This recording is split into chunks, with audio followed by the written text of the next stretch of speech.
महाराष्ट्रात पावसाने दमदार हजेरी लावलेली आहे. दरम्यान पुन्हा एकदा आज हवामान विभागाकडून राज्यात अतिमुसळधार पावसाचा इशारा देण्यात आलेला आहे. तर मित्रांनो, ही संपूर्ण बातमी आपण जाणून घेणार आहोत. एक विनंती करतो, चॅनलवर नवीन असाल तर चॅनलला सबस्क्राईब करा, जेणेकरून नवनवीन हवामान अंदाज तुमच्या मोबाईलवर दिसून जातील. तर हवामान विभागाने वर्तवलेल्या अंदाजानुसार पुढील 24 तासांमध्ये मुंबई आणि उपनगरात अनेक ठिकाणी मुसळधार तर काही ठिकाणी अतिमुसळधार पावसाची शक्यता आहे. कोकणातील अनेक जिल्ह्यांमध्ये हवामान विभागाकडून मुसळधार ते अतिमुसळधार पावसाचा इशारा देण्यात आलेला आहे. सोबतच वादळाचा देखील इशारा देण्यात आलेला आहे.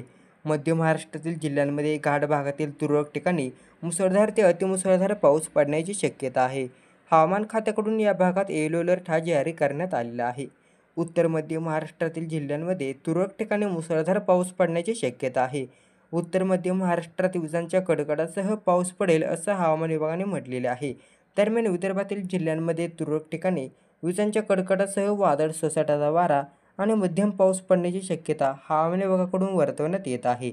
हवामान विभागाकडून ठाणे, रायगड, रत्नागिरी, सातारा, पुणे या जिल्ह्यांना ऑरेंज अलर्ट देण्यात आलेला आहे.